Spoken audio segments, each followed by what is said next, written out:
Eu matei a minha família no dia em que fiz 18 anos, não com uma faca, mas com o silêncio que os devorou por dentro. A minha irmã mais nova, aquela boneca mimada de porcelana rachada, roubou-me o dia que eu sonhara toda a vida, e eu deixei que o mundo soubesse o quão podres eles eram por deixarem acontecer.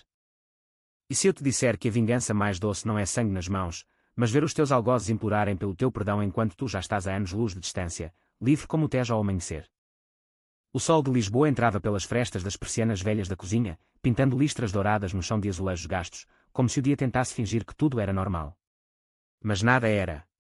Eu acordara cedo, o coração a bater como um tambor de fado num beco escuro, vestida com o meu melhor vestido, aquele de chifão azul que comprara com os meus primeiros salários de empregada de café no Chiado. Fazia 18 anos hoje. 8 zerro. A idade em que o mundo supostamente se abria como uma ostra, cuspindo pérolas de liberdade. Mas na minha casa, no terceiro andar de um prédio decrépito em Alfama, o mundo era uma gaiola de expectativas familiares, forradas com mentiras e favoritismos que cheiravam a mofo. A minha mãe, com os seus cabelos grisalhos presos num coque apertado que parecia estrangular-lhe o pescoço, mexia o café na chaleira com uma colher de prata que herdara da avó. "Bom dia, minha filha", disse ela, sem levantar os olhos. A voz dela era como o vento do Atlântico, constante, mas sempre a arranhar a pele. O meu pai, sentado à mesa com o jornal desdobrado, grunhiu algo sobre o Benfica e a crise económica, como se o país inteiro não estivesse a afundar sem dívidas e eu não estivesse ali, a tentar não explodir. E depois havia a Beatriz.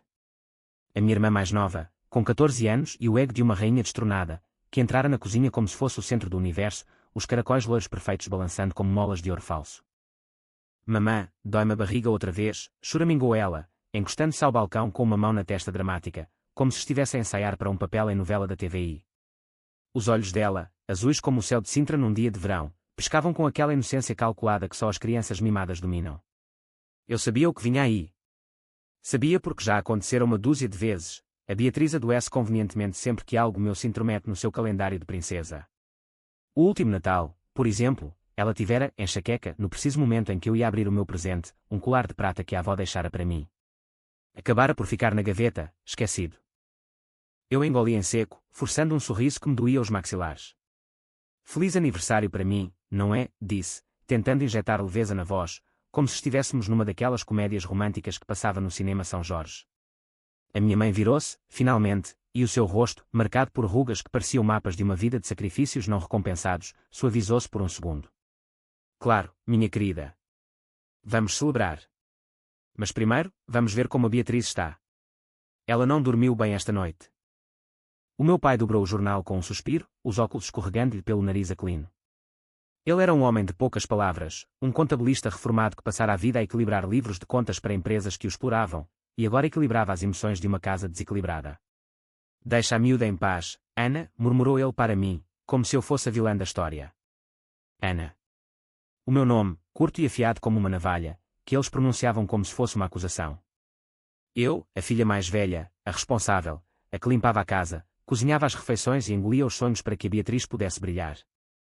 Sentei-me à mesa, o vestido roçando nas pernas nuas, e peguei numa torrada que já estava fria.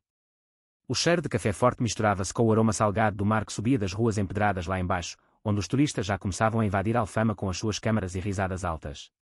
Eu sonhara com isso, um aniversário no bairro Alto, dançando fado moderno num bar escondido, com amigos da escola que mal via porque passava as noites a estudar para entrar na universidade. Sonhara com um bolo de pastel de nata, daqueles que se desfazem na boca como um beijo doce, e talvez até um rapaz, o Miguel, do café, com os seus olhos castanhos e o sorriso que me fazia esquecer o peso do mundo. Mas a Beatriz, meu mais alto, rolando os olhos para o teto como se o universo inteiro conspirasse contra ela. Eu não aguento. O médico disse que é o stress da escola. E se eu piorar? Vocês vão cancelar tudo por minha causa. A voz dela era um misto de súplica e manipulação, afiada como as unhas pintadas de rosa que ela roía quando achava que ninguém via. A minha mãe correu para ela, envolvendo-a no abraço que cheirava a lavanda e culpa materna. "SHH, minha princesinha. Não vamos cancelar nada. O aniversário da Ana pode esperar. Tu és mais frágil." Mais frágil. A palavra caiu como uma pedra no meu estômago, afundando-me num poço de raiva fria. Esperei. Esperei que o meu pai dissesse algo, que me defendesse como um homem devia defender a sua primogênita. Mas ele só se levantou, beijou a testa da Beatriz e saiu para o terraço, acendendo um cigarro que fumaria sozinho, contemplando o Tejo como se as águas pudessem lavar as suas omissões. Eu fiquei ali, a torrada intocada, o vestido agora a parecer um sudário. O meu 18º aniversário evaporara-se antes mesmo de começar, sacrificado no altar da irmã mimada. Naquele momento, algo se partiu em mim. Não foi um estalo dramático, como nos filmes, foi um crepitar subtil, como o som de uma casa velha a assentar nas fundações rachadas. Eu levantei-me devagar, o coração a martelar contra as costelas, e caminhei para o meu quarto, um cubículo exíguo com uma cama de solteiro, pôsteres desbotados de Amália Rodrigues nas paredes e uma secretária coberta de livros de economia que eu devorava à noite, sonhando com uma vida além das muralhas de Alfama. Fechei a porta com um clique suave, e pela primeira vez em anos, chorei sem som. Lágrimas quentes que escorriam pelo rosto, molhando o vestido que eu usara para um dia que nunca chegaria. Mas o choro não durou. Em vez disso, veio a fúria, uma fúria pura, destilada como o vinho de Douro, que me encheu as veias como fogo líquido. Eu pensei na Beatriz, na forma como ela manipulava todos nós desde os 5 anos, quando fingiram uma queda das escadas para roubar o meu ursinho de peluche favorito. Pensei na minha mãe, que a mimara porque a vira nascer fraca, com um sopro cardíaco que os médicos juraram que passaria, mas que se tornara a desculpa para tudo. E no meu pai, o covarde silencioso, que preferia a paz falsa à justiça. Eles cancelaram o meu aniversário para agradar à irmã mimada. E eu? Eu era o preço a pagar pela harmonia ilusória. Sentei-me na cama, o colchão rangendo sob o meu peso, e abri a gaveta da secretária. Lá estava o envelope com os meus documentos, bilhete de identidade recém-tirado, o passaporte que eu poupara para comprar com as gorjetas do café, e uma carta de aceitação da Universidade de Coimbra, para um curso de gestão que eu ganhara com notas impecáveis. Eu planejara ir para lá no outono, mas o plano era festejar primeiro, marcar território como adulta. Agora, o outono parecia uma salvação distante. Peguei no telefone, um modelo antigo, com ecrã rachado, e marquei o número do Miguel. Ele atendeu ao segundo toque, a voz rouca de sono matinal. Ana. É hoje o grande dia, não é? Queres que te leve a passear no elétrico 28? Hesitei, o polegar pairando sobre o ecrã. Miguel. Cancelaram tudo. A Beatriz está doente outra vez. Houve uma pausa, e eu podia imaginá-lo a franzir a testa, os cabelos pretos desgrenhados caindo sobre os olhos. Que merda, Ana. Os teus pais são uns idiotas. Vem cá ao café. Eu faço-te um pastel de nata especial, com o teu nome em canela. O riso dele era como um bálsamo, mas não bastava. Nada bastava naquele momento. Obrigada, mas preciso de pensar. Falo contigo mais tarde. Desliguei e olhei para o espelho rachado na parede oposta. O meu reflexo encarava-me de volta, olhos verdes herdados da avó minhota, cabelos castanhos ondulados que eu prendia num rabo de cavalo prático, e uma boca que sorria raramente nos últimos tempos. Eu não era bonita como a Beatriz, com a sua pele de leite e sardas falsas, eu era forte, como as mulheres de Alfama que cantavam fado com vozes roucas de dor e vinho. E nessa força, eu via o caminho. Não vingança imediata, isso seria demasiado fácil, demasiado baixo. Mas uma vingança lenta, que os corroesse por dentro, como a umidade que rastejava pelas paredes do nosso prédio. Naquela tarde, enquanto a casa fervilhava com as atenções à Beatriz, que milagrosamente melhorara o suficiente para devorar um prato de arroz de marisco, eu saí. Desci as escadas estreitas, o eco dos meus passos misturando-se com o bulício da rua, vendedores de castanhas assadas gritando, um acordeonista tocando uma melodia melancólica, o cheiro de sardinhas grelhadas pairando no ar. Caminhei até ao mirador da Senhora do Monte, onde o vento me chicoteava o rosto e Lisboa se estendia aos meus pés como um tapete de telhados vermelhos e cúpulas brancas. Sentei-me num banco de pedra, o vestido agora amarrotado, e escrevi no meu caderno gasto, dia 1 da liberdade, eles roubaram o meu aniversário. Eu roubo-lhes a família. Era o início. O sol punha-se atrás da ponte 25 de abril, tingindo o céu de laranja e púrpura, e eu senti o primeiro gosto da vingança, amargo, mas viciante. Eu mudaria-me. Para Coimbra, para onde o destino me chamava. E nunca mais olharia para trás. Mas antes, eu faria com que eles sentissem o vazio que criaram. Os dias seguintes foram um borrão de rotina fingida, como se o cancelamento do meu aniversário fosse apenas uma nódoa negra que se desvaneceria com o tempo. Mas nódoas negras não mentem, elas incham, doem ao toque, lembram-te de cada golpe. Eu continuava a trabalhar no Café do Chiado, servindo cafés curtos a turistas que pediam sorrisos com sotaque americano, enquanto por dentro eu planeava a minha fuga com a precisão de um general de guerra. Todas as noites, depois de lavar a louça e adormecer a Beatriz com histórias que ela não merecia, eu sentava-me à secretária e pesquisava no meu portátil emprestado, apartamentos partilhados em Coimbra, empregos a tempo parcial na Baixa, horários de comboio da CP. Cada clique era um tijolo na muralha que eu erguia entre mim e aquela casa sufocante.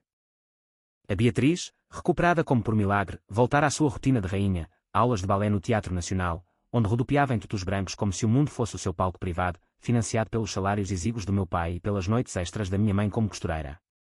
Ela passeava por Alfama com um ar de superioridade, contando aos amigos do bairro como salvara o dia da família com a sua doença. Ouvia uma vez, no corredor, ao telefone com a prima Inês: sim, a Ana estava chateada, mas é o que é. Eu sou bebé, não sou. Eles fazem tudo por mim. O riso dela era como vidro partido sob os pés, cortante e inevitável. Eu não confrontei-a. Não ainda. Em vez disso, comecei a observar. A observar como a minha mãe lhe alisava os cabelos antes de sair, murmurando: minha linda, vais conquistar o mundo, enquanto me dava ordens secas para arrumar a cozinha. Como o meu pai lhe comprava gelados de Belém nos domingos de sol, mas me negava 10 euros para um livro de texto. Era um padrão, tecido com fios de favoritismo que se estendiam desde o nascimento dela. A Beatriz nascera prematura, com pulmões fracos e um coração que batia regular, e os médicos em Santa Maria haviam dito: ela precisa de paz, de mimo. Qualquer stress pode ser fatal. Assim, a família inteira se curvara perante o seu trono invisível. Eu, a filha robusta de 18 meses na altura, tornara-me a muleta, a que carregava o peso para que ela não caísse. Mas o stress dela era seletivo. Ela estressava com notas baixas em matemática, mas não com o facto de eu dormir 4 horas por noite para estudar. Estressava com o fim de uma amizade no colégio, mas ignorava as minhas lágrimas silenciosas quando o namorado do liceu me trocara por uma rapariga mais fácil. E agora, o meu aniversário. O golpe final, que me empurrara para o abismo da decisão. Uma noite, cerca de uma semana depois, o clímax familiar explodiu como um petardo no São João. Estávamos à mesa do jantar, bacalhau à Brás, o prato favorito da Beatriz, cozinhado pela minha mãe com mãos trêmulas de cansaço. O meu pai contava anedotas do trabalho antigo, tentando preencher o silêncio com humor forçado, quando a Beatriz largou a bomba: mamã, o balé tem um espetáculo especial no fim do mês. É em honra da rainha de Amélia, no Rossio. Eu preciso de um vestido novo. Um branco, com lantejoulas. Custa 150 euros, mas é essencial para a minha carreira. A minha mãe congelou, o garfo no ar, os olhos vidrados no prato. Eu sabia o que aquilo significava: 150 euros eram o equivalente a 2 semanas das minhas gorjetas, ou ao pagamento atrasado da renda. Beatriz, querida, estamos apertados este mês. Talvez possamos arranjar algo usado no mercado da Ladra. A voz da minha mãe era um fio tênue, prestes a romper. Mas a Beatriz inchou os lábios, os olhos enchendo-se de lágrimas instantâneas. Vocês não se importam comigo. Sempre que eu preciso de algo, não. A Ana teve o vestido novo dela no mês passado, porque eu não posso. Mentira descarada. O meu vestido, o de chifão azul, era de saldo, comprado numa loja de caridade em Moraria, e eu usara-o no dia que planejara para o aniversário cancelado. O meu pai pigarreou, desconfortável. Vamos ver, filha. Eu dou um jeito.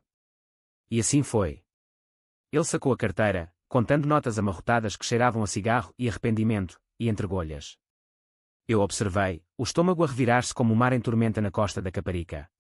Pai, disse eu, a voz baixa mas firme, e o meu curso em Coimbra? Preciso de 200 euros para a caução do apartamento. É o meu futuro. Ele olhou para mim por cima dos óculos, como se eu fosse uma estranha. Ana, ser razoável. A Beatriz precisa disto agora. O teu curso pode esperar. Tu és forte, aguentas. Forte. Aquela palavra de novo, como uma algema disfarçada de elogio. A Beatriz sorriu, vitoriosa, e piscou-me um olho cúmplice, como se partilhássemos um segredo sujo. Levantei-me da mesa, o prato intocado, e fui para o quarto. Bati a porta com força suficiente para que o quadro da Sagrada Família tremesse na parede da sala.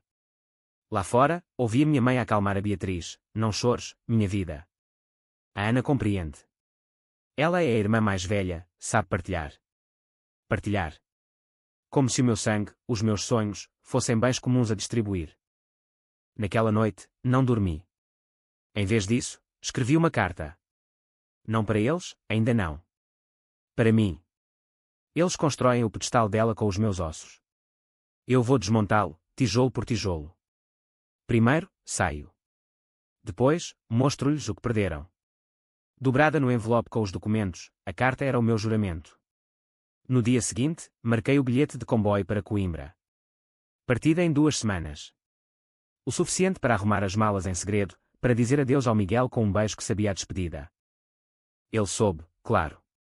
Encontrámo-nos no café depois do turno, sentados num banco do Jardim da Estrela, onde as flores de buganvília caíam como confetes vermelhos. Estás a fugir, Ana? Perguntou ele, traçando círculos no meu joelho com o dedo, os olhos sérios sob a luz dos candeeiros. Eu ri, amargo. Não fujo. Eu avanço. Para uma vida onde o meu aniversário não é negociável. Ele beijou-me então, devagar, como se quisesse gravar o sabor de Lisboa nos meus lábios. Vai, então. Mas promete que voltas para me visitar. Ou para me levar contigo. Prometi, mas no coração, eu sabia, Coimbra era o começo, mas a minha jornada era maior. A vingança não era só partir, era florescer sem eles, tornando-me tão indispensável que a ausência doesse como uma ferida aberta. Os dias correram como o elétrico 28, subindo e descendo colinas com rangidos metálicos. Eu trabalhava dobrado, poupava cada cêntimo, e à noite, quando a casa dormia, embalava roupas em sacos de plástico e escondia-os debaixo da cama. A Beatriz notou algo, claro que notou, com o seu faro de predadora. Onde vais com essa mala, mana? Perguntou ela uma tarde, encostada à porta do meu quarto, mastigando chiclete com um estalo irritante. Sorri, frio. Para um lugar onde as princesas pagam às próprias coroas. Ela riu, achando que era brincadeira, e saiu rodopiante para o balé. 2 semanas depois, o dia chegou. O sol nascia pálido sobre o castelo de São Jorge quando eu saí, a mala às costas, o coração leve como uma gaivota sobre o Tejo. Deixei uma nota na cozinha, obrigada pelo aniversário. Encontrem-se sem mim. Ana. O comboio apitou na estação do Rossio, e eu embarquei, o vidro da janela refletindo um rosto novo, não o da vítima, mas o da sobrevivente. Coimbra esperava, com as suas torres medievais e rios de estudantes, mas a verdadeira batalha era interna, curar as cicatrizes enquanto planeava o próximo golpe. Eles sentiriam a falta. E quando sentissem, eu estaria demasiado longe para perdoar. Coimbra recebeu-me como uma amante ciumenta, abraços quentes de sol outonal, mas com o sussurro constante do Mondego a lembrar que nada é eterno. A cidade das 7 colinas, com as suas ruas labirínticas e o cheiro a livros velhos da universidade, era um mundo à parte de Lisboa. Aqui, os edifícios de granito cinzento erguiam-se como sentinelas sábias, e os estudantes, milhares deles, com mochilas às costas e sonhos nos olhos, enchiam as esplanadas com conversas animadas sobre teses e revoluções.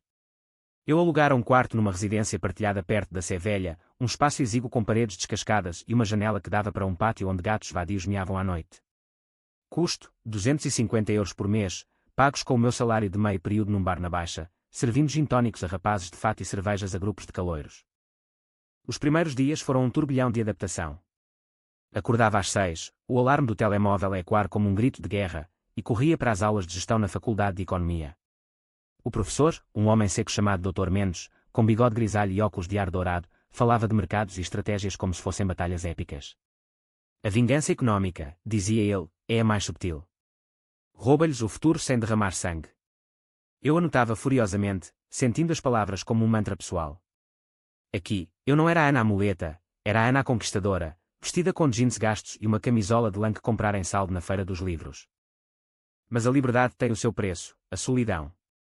À noite, no quarto, com o som distante de fado universitário a filtrar pelas paredes, eu revivia as cenas de Alfama como um filme em loop cruel. O cancelamento do aniversário, o vestido azul amarrotado, o riso vitorioso da Beatriz. Mandava mensagens esporádicas para o Miguel, sobrevivo. E tu? E ele respondia com fotos do Chiado, das sardinhas grelhadas no São João que eu perdera. Saudades, guerreira. Quando voltas? Eu não voltava. Em vez disso, construía muralhas, novos amigos na residência, como a Sofia, uma lisboeta de cabelos curtos e tatuagens de poetas nos braços, que me levava a passeios pelo Mondego, ou o Rui, um engenheiro caloiro com riso fácil, que me ensinava a jogar sueca nas noites de estudo. Ainda assim, a ferida latejava. Uma tarde, após uma aula sobre ética nos negócios, irónico, dado o meu plano, recebi uma chamada da minha mãe. O número piscava no ecrã como um fantasma indesejado. Atendi, a voz neutra. Ana. Onde estás? A tua nota. Disseste que ias para a amiga em Lisboa. O pai está furioso. Furioso. Como se o pai soubesse o que era fúria. Estou em Coimbra, mãe. Na universidade. Como planeado. Houve um silêncio, pontuado pelo choro dela, genuíno, desta vez. Mas e a Beatriz? Ela está a sofrer sem ti. Pergunta por ti todos os dias. Volta, por favor. Nós precisamos de ti. Precisa de mim. As palavras eram veneno doce, gotejando na ferida aberta. Eu imaginei a Beatriz, deitada no sofá com um pano na testa, a fingir mágoa para ganhar simpatia. Diz-lhe que cresça, mãe. Eu cresci sozinha. Desliguei antes que ela pudesse implorar mais, o coração a galopar como um cavalo selvagem nas planícies de Alentejo. Naquela noite, escrevi no diário: eles invertem as culpas, como sempre. Mas eu não volto. A minha vingança é esta: prosperar sem o veneno deles. E prosperei. Os meses voaram como folhas de outono pelo Mondego. Tirei notas excelentes, juntei-me ao clube de debate da faculdade, onde discursei sobre desigualdades familiares com uma paixão que silenciava a sala. O Rui tornou-se mais que um amigo, os nossos beijos nas escadas da biblioteca eram urgentes, cheios de promessas sussurradas. Tu és fogo, Ana, murmurava ele, os dedos entrelaçados nos meus. Queimaste Lisboa e vieste iluminar Coimbra. Eu ria, mas por dentro, o fogo era calculado, um incêndio controlado, pronto para se espalhar. O primeiro sinal de que a minha ausência os corroía veio no Natal. Uma carta chegou pelo correio, endereçada com a caligrafia trêmula da minha mãe: vem para casa, Ana. A Beatriz está deprimida. O pai perdeu o emprego temporário por causa do stress. Perdoa-nos o aniversário. Fizemos um bolo para ti, guarda-o no congelador. Um bolo. Como se açúcar pudesse apagar anos de favoritismo. Rasguei a carta, mas guardei um pedaço: perdoa-nos. Palavras vazias, que eu usaria mais tarde. Em vez de voltar, convidei o Rui e a Sofia para uma ceia improvisada na residência, bacalhau seco comprado no mercado local, vinho de bairrada roubado das prateleiras do bar. Rimos até às lágrimas, cantando canções de Zeca Afonso sob as luzes de Natal piscantes. Pela primeira vez, senti o que era família escolhida, não imposta. Mas no fundo da alma, a semente da vingança brotava. Eu investigava nas redes sociais, o Instagram da Beatriz, cheio de poses em balé, legendas como Princesa de Alfama Família Primeiro. A família primeiro. Exceto quando se tratava de mim. Decidi agir subtilmente. Enviei um presente anónimo para ela, um tutu usado, comprado numa loja de segunda mão em Coimbra, com uma nota: para a verdadeira estrela brilhar sem roubar o spotlight dos outros. Ela postou sobre isso, confusa: presente estranho. Alguém me odeia. Os comentários choveram, amigos a questionar, a insinuar drama familiar. A minha mãe ligou de novo: foi tu, Ana. Para que isso?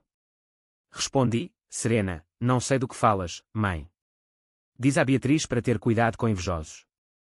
Era o primeiro corte, pequeno, mas preciso, como uma navalha a raspar a superfície do pedestal dela. O ano novo trouxe neve rara a Coimbra, cobrindo as torres da universidade como açúcar em pastéis de nata. Eu caminhei pelo gelo com o Rui, o braço dele ao meu redor, e sussurrei os meus segredos. Eles cancelaram o meu 18º para ela. Eu cancelo a ilusão de que me precisam. Ele apertou-me contra si. Então faz com que doa devagar, Ana. Como um vinho que azeda na garrafa. E assim fiz. Inscrevi-me num curso online de marketing digital, comecei a freelançar para pequenas empresas, logos para pastelarias em Aveiro, campanhas para vinícolas no Douro. O dinheiro pingava, mas era meu. Inteiramente meu. Primavera chegou com chuvas torrenciais, lavando as ruas e os meus remorsos. Recebi uma visita inesperada, o Miguel, de comboio, com uma garrafa de gin e olhos cansados. Saudades verdadeiras, desta vez, disse ele, sentados no meu quarto, o colchão a ranger sob nós. Fizemos amor devagar, como se o tempo parasse, mas de manhã, ele partiu, deixando um bilhete: não te percas na vingança, Ana. Encontra-te primeiro. Encontrar-me. Talvez fosse isso o verdadeiro drama, não o deles, mas o meu, o de uma mulher a forjar-se no fogo da traição familiar. Mas a vingança chamava. Eu planeava o próximo passo, uma carta aberta, anónima, para o jornal local de Lisboa, expondo o favoritismo que destruía famílias portuguesas. Não nomes, ainda não. Mas histórias como a minha, cruas e reais, para plantar dúvidas. Enquanto isso, em Coimbra, eu florescera. O espelho do quarto agora refletia uma mulher de 19 anos, com linhas de determinação no rosto e um futuro que eu tecia sozinha. Eles sentiam o vazio. Bom. Era só o começo. O verão de 2026 caiu sobre Coimbra como um manto de calor pegajoso, o ar carregado com o zumbido de cigarras e o aroma de jasmim das varandas. Eu completara o primeiro ano na universidade com distinção, o diploma provisório um troféu que guardava na gaveta como uma arma carregada. O meu trabalho freelance explodira, agora gerenciava as redes sociais de uma cadeia de cafés no centro, postando fotos de capuchinhos artísticos que atraíam filas de clientes. O salário permitira-me mudar para um apartamento maior, partilhado com a Sofia, num prédio antigo perto do Chopal, onde o Mondego corria preguiçoso sob pontes de pedra. Aqui, as noites eram preenchidas com jantares improvisados, saladas de polvo grelhado, vinhos verdes gelados e conversas que iam da política à poesia de Sofia de Melo Brainer. Mas sob a superfície de contentamento, a vingança fervilhava como caldo no fogão. Eu monitorizava a família através de perfis falsos nas redes, a Beatriz agora com 15 anos, postando stories de viagens a Cascais, financiadas por quem sabe que sacrifícios. Férias de rainha. Grateful, legendava ela, com fotos de praias douradas e gelados de manga. A minha mãe comentava sempre, a minha menina linda. Beijos. O meu pai, silencioso como sempre, curtia de longe. Nenhum sinal de mim. Nenhum pedido de desculpas real. Em vez disso, uma publicação da Beatriz no dia da irmã, a melhor mana do mundo, obrigada por tudo. Coração vermelho, sem tag. Sem menção. Como se eu fosse um fantasma apagado da narrativa. Aquilo doeu, mas o dor transformou-se em combustível. Decidi elevar o jogo. Com o pseudónimo Vozes Esquecidas, criei um blog anónimo, um espaço cru, sem adornos, onde partilhava relatos de filhos mais velhos portugueses dilacerados pelo favoritismo fraterno. O primeiro post, o aniversário roubado, quando a família escolhe o mimado e deixa-o forte para trás. Descrevi a cena sem nomes, o vestido azul, o choro fingido, o pai covarde. As palavras fluíam como catarse, gotejando detalhes sensoriais, o cheiro de café queimado na cozinha, o som de risos falsos no corredor. Publiquei à meia-noite, o ecrã do portátil iluminando o meu rosto como uma lua vingativa. As respostas choveram como chuva de verão em Lisboa. Mulheres, mães, irmãs, filhas, partilhavam histórias semelhantes. A minha irmã roubou a herança da mãe com lágrimas de crocodilo. Eu cuidei dela na doença, e ela casou com o meu noivo. O blog viralizou em fóruns de mães no Facebook, em grupos de expatriados portugueses no Reddit. Jornais locais pegaram, o Diário de Coimbra citou trechos, chamando-o de grito geracional contra o tabu familiar. Eu lia os comentários à noite, o Rui ao meu lado, a cabeça no meu ombro. Estás a curar o mundo, Ana, murmurava ele. Mas eu sabia, estava a curar-me, e a ferir quem me ferira. A Beatriz contactou-me então, através de uma mensagem privada no Instagram, o perfil falso que eu usara para seguir. Tu és a idiota do blog, não és? Para te falar da nossa família. É privado. Privado. Como se o veneno que ela ingestara nas nossas veias fosse um segredo de alcova. Respondi, anónima, talvez se não roubasses aniversários, não houvesse histórias para contar. Cresce, princesinha. Bloqueei-a, mas o dano estava feito. Dias depois, a minha mãe ligou, a voz estrangulada. Ana, o que estás a fazer? A Beatriz está a chorar, diz que a estás a perseguir online. Volta para casa. Nós falamos. O pai quer te ver.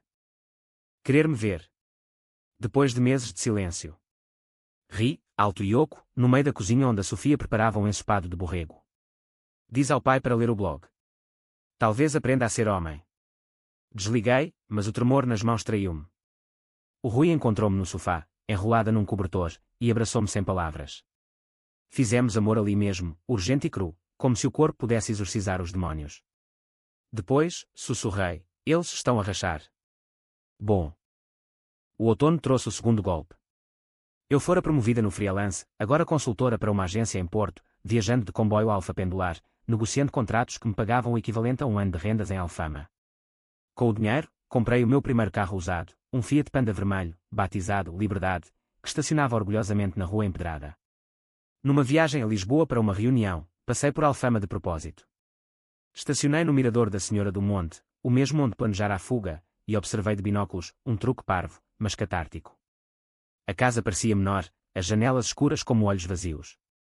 Vi a Beatriz sair, o cabelo agora tingido de loiro platinado, discutindo ao telemóvel com voz alta. Mamã, ela é uma traidora. Porque a defendes sempre? Defendiam-me. Não. Mas a dúvida plantada pelo blog germinava. O meu pai, viu no terraço, sozinho com o cigarro, o rosto encovado como se o peso do favoritismo o esmagasse finalmente. Sorri para mim mesma no retrovisor do Panda. Sento vazio, pai. É o que semeaste. De regresso a Coimbra, o clímax pessoal chegou numa festa de Halloween na queima das fitas, disfarçada de bruxa moderna, com capa preta e um chapéu de feiticeira que a Sofia me emprestara. O Rui, de vampiro, dançava comigo sob luzes estroboscópicas, o suor misturando-se ao cheiro de cerveja e perfume barato. Mas no meio da multidão, vi um rosto familiar, a Inês, a prima, com um copo na mão e olhos curiosos. Ana. És tu? Ouvi boatos. O blog, a família. O álcool soltar à língua dela. Contei tudo, o aniversário, a Beatriz, a fuga. Ela ouviu, boquiaberta. Eles estão mal, sabes? A Beatriz falhou o balé por stress, e a tua mãe chora todas as noites. Diz que perdeu a filha mais velha por culpa da mais nova. Culpa. A palavra era uma vitória pírrica. Abracei a Inês, prometendo segredos, e parti a dançar com o Rui, o corpo leve pela primeira vez em anos. Mas na cama, mais tarde, o sono fugiu. A vingança era doce, mas o drama era meu, quantas cicatrizes curaria ferindo-os. O Rui adormeceu ao meu lado, o peito subindo e descendo ritmado, e eu tracei mapas na sua pele, mapas de um futuro onde eu perdoava, talvez, mas nunca esquecia. O inverno aproximava-se, com ventos frios do Douro a varrer as folhas. Eu planeava o golpe final, uma reunião familiar forçada, no Natal, onde exporia tudo. Não com gritos, mas com fatos, o blog, os posts virais, o sucesso que construíra sem eles. Deixá-los ver a mulher que forjara das cinzas do seu favoritismo. Enquanto isso, em Coimbra, eu vivia, ria com a Sofia nas aulas de yoga gratuitas, beijava o Rui sob as luzes de Natal da Baixa, e escrevia posts que curavam estranhas enquanto me vingavam. Eles cancelaram o meu 18º. Eu cancelava o laço que nos prendia. E o mundo, devagar, começava a notar. O Natal em Coimbra era um espetáculo de luzes e melancolia, árvores enfeitadas na Praça da República piscando como estrelas artificiais, o ar gelado carregado com o cheiro de rabanadas fritas e castanhas quentes vendidas por vendedores ambulantes. Eu decidira voltar a Lisboa, não por fraqueza, mas por estratégia. O convite viera via Inês, a prima traidora de segredos, eles querem-te em casa. A Beatriz pediu perdão. Vem, pelo menos para o jantar. Perdão. A palavra pairava como uma isca envenenada, mas eu mordi. Aluguei o Panda por uma semana, carreguei-o com presentes neutros, um livro de poesia para a mãe, um cachecol para o pai, e parti ao amanhecer, um mondego brilhante prateado atrás de mim. A viagem foi um purgatório de memórias, autoestrada ladeada por vinhas adormecidas, rádios a tocar fados natalícios que me faziam cerrar os dentes. Cheguei à Alfama ao meio-dia, o bairro envolto numa névoa úmida que subia do Tejo como respiração de fantasma. O prédio estava igual, azulejos rachados, varandas com roupa a secar como bandeiras de rendição. Subi as escadas, o coração um tambor surdo, e bati à porta. A minha mãe abriu, os olhos inchados de noites sem sono, o cheiro de peru assado escapando para o corredor. Ana. Minha filha. Abraçou-me como se eu fosse porcelana, mas eu senti os ossos dela proeminentes sob a blusa poída. Fome emocional, talvez. A casa estava decorada com moderação, uma árvore de plástico no canto da sala, bolas vermelhas desemparelhadas, e um presépio onde o menino Jesus parecia julgar-nos a todos. O meu pai ergueu-se do sofá, o jornal caindo-lhe das mãos, e deu-me um abraço rígido, cheirando a tabaco e vergonha. Bem-vinda, Ana. Senta-te. A Beatriz surgiu da cozinha, agora uma adolescente esguia com o cabelo platinado solto, vestida num suéter oversized que lhe dava ar inocente. Mana, exclamou ela, os braços abertos. Mas os olhos dela eram poços de cálculo, como o mar antes da tempestade em Ericeira. Sentámo-nos à mesa, o peru fumegante no centro como um sacrifício pagão. A conversa fluiu superficial, o tempo, o Benfica, os preços dos combustíveis. Mas o elefante na sala era palpável, um peso que inclinava a mesa. Finalmente, a minha mãe quebrou o gelo, passando-me o vinho. Lemos o teu blog, Ana. Impressionante. Tu. Cresceste tanto. Cresci. Porque não tinham-me deixado crescer antes. Eu sorvi o vinho, tinta encorpado de Alentejo, e olhei para cada um. Cresci porque tive de o fazer. Vocês cancelaram o meu 18º para agradar à Beatriz. Lembram-se. O silêncio caiu como neve pesada. O meu pai pigarreou, evitando os meus olhos. Foi um erro, filha. A Beatriz estava mal. Nós. Priorizamos mal. Priorizamos mal eufemismo para sacrificar-me-te. A Beatriz contorceu-se na cadeira, os dedos torcendo o guardanapo. Eu não pedi para nascer fraca, Ana. Tu sempre foste a forte. Eu só. Precisava de atenção. Atenção. Como se o favoritismo fosse um direito divino. Ri, baixo e cortante. Atenção. Tu roubaste a Beatriz. o meu aniversário, os meus sonhos, o equilíbrio da família.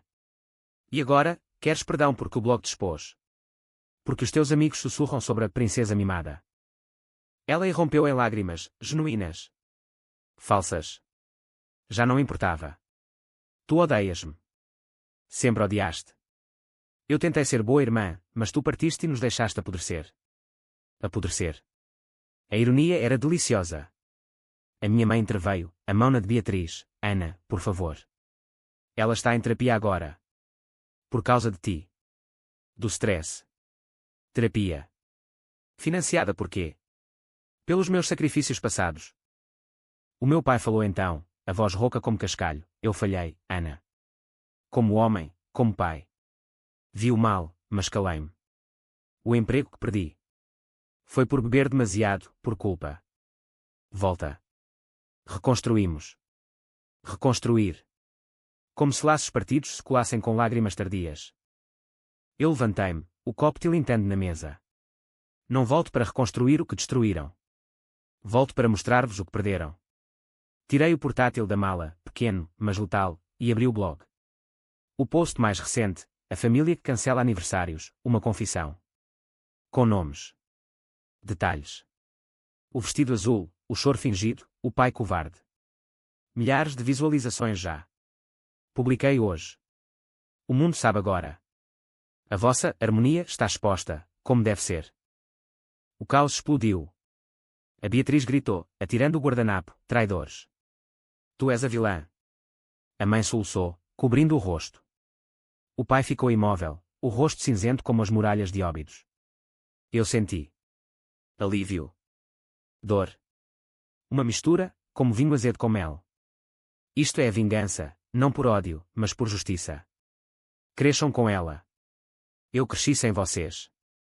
Saí para a noite de Alfama, o ar frio chicoteando o rosto, as luzes de Natal borradas pelas lágrimas que não neguei. Caminhei até ao Tejo, as águas negras refletindo o castelo de São Jorge como um espelho partido. Liguei ao Rui, está feito. Volto amanhã.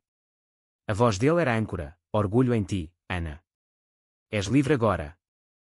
Mas a liberdade tem ecos. Dias depois, em Coimbra, o blog explodiu, entrevistas pedidas por podcasts, convites para palestras em universidades. A família ligava, implorava, apaga, Ana. Destrói-nos. Não destruía. Educava. A Beatriz, em terapia, mandou uma mensagem, desculpa. Eu era uma miúda egoísta. Obrigada por me forçares a ver. Perdão dela? Talvez. Mas o meu era mais lento. O ano virou, com fogos em Lisboa que eu vi de longe, no ecrã do telemóvel. Em Coimbra, abracei o Rui sob as estrelas, o futuro estendendo-se como o Douro Vinhas. A vingança consumara-se, não em sangue, mas em verdade. Eles cancelaram o meu aniversário. Eu cancelei o silêncio. E nunca mais olharia para trás, exceto para ver as cinzas de onde me ergui. A primavera de 2027 desabrochou em Coimbra com uma ferocidade florida, campos de papoilas vermelhas ladeando o Mondego, o ar perfumado de laranjeiras em flor que subia das quintas vizinhas. Eu graduara-me com louvor, o chapéu de quadrado negro voando no ar da cerimónia como um pássaro libertado, o Rui aplaudindo da primeira fila com olhos brilhantes de orgulho. O meu discurso, curto, afiado, ecoara no auditório, das cinzas do favoritismo familiar, ergui-me. Não para perdoar cegamente, mas para ensinar, a força não é herdada, é forjada. Aplausos ribombaram, mas por dentro, eu sentia o peso leve da conclusão. O blog Vozes Esquecidas tornara-se um movimento, livros planeados, um podcast lançado com a Sofia como seu apresentadora, histórias de mulheres portuguesas de Trás-os-Montes a Algarve partilhando feridas semelhantes. Eu viajava agora, palestras em Porto sobre resiliência, workshops em Lisboa sobre dinâmicas tóxicas familiares. Ironicamente, Lisboa, a cidade que me exilara, aplaudia-me agora, em cafés do bairro alto onde outrora servira expressos com humildade forçada. A família. A família era um capítulo fechado, mas não selado. Contactos esporádicos. A mãe enviava fotos de Alfama renovada, com um novo emprego como guia turística, a voz no telefone mais forte. Estamos bem, Ana. A Beatriz mudou, estuda psicologia, quer ajudar outros mimados. Mudança. Provocada pelo meu bisturi verbal. O pai, sóbrio há meses, mandava postais de Belém, orgulho na minha filha forte. Visita quando quiseres. Queria. Mas no meu tempo. A Beatriz e eu encontrámo-nos pela primeira vez pós-explosão num café neutro em Lisboa, meses após a publicação. Ela chegara primeiro, sentada junto à janela com um chá de camomila, o cabelo agora castanho natural, os olhos sem maquilhagem dramática. Obrigada por vires, disse ela, a voz trêmula como folhas de sobreiro ao vento. Eu sentei-me em frente, o capucino fumegante entre nós. Não por perdão, Beatriz. Por fechamento. Falámos horas, ela admitiu as manipulações, chorou pelas doenças fingidas, confessou o medo de não ser amada sem o pedestal. Eu ouvi, sem julgar, mas sem absolver. Tu roubaste o meu 18º. Eu roubei a tua ilusão de impunidade. Estamos quites. Saímos dali como estranhas cordiais, não irmãs. Ela abraçou-me no adeus, breve como um sopro. Talvez um dia. Talvez. Mas o talvez era meu para decidir. Com o Rui, a vida descia sem padrões sólidos, um apartamento nosso na Baixa de Coimbra, planos de viagem ao Douro para colheitas de uva, conversas sobre filhos que, se viessem, saberiam equidade. Ele propusera casamento numa ponte sobre o Mondego, de joelhos com um anel simples de prata, não uma gaiola, Ana. Uma aliança. Aceitei, rindo através de lágrimas, o rio testemunha líquida. A vingança, percebi, não era destruição eterna, era renascimento. Eles cancelaram o meu aniversário para agradar à mimada, e eu mudei-me, florescendo em solos que eles nunca pisariam. Nunca mais olhei para trás, não por rancor cego, mas por sabedoria ganha. Alfama era passado, o futuro era este, palestras em auditórios cheios, o riso da Sofia em jantares, o braço do Rui ao meu redor sob céus estrelados de Portugal. Numa noite de verão, voltei ao mirador da Senhora do Monte, sozinha no Panda, agora com quilómetros de aventuras no odómetro. Lisboa estendia-se aos pés, um mar de luzes tremuluzentes. Levantei o telemóvel, gravei uma nota de voz para o podcast. O drama da família não acaba com o sangue, acaba quando escolhes a tua narrativa. Eu escolhi. E tu? Enviei para o ar, para o Tejo, para o mundo.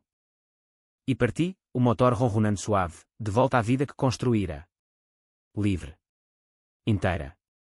Inquebrável.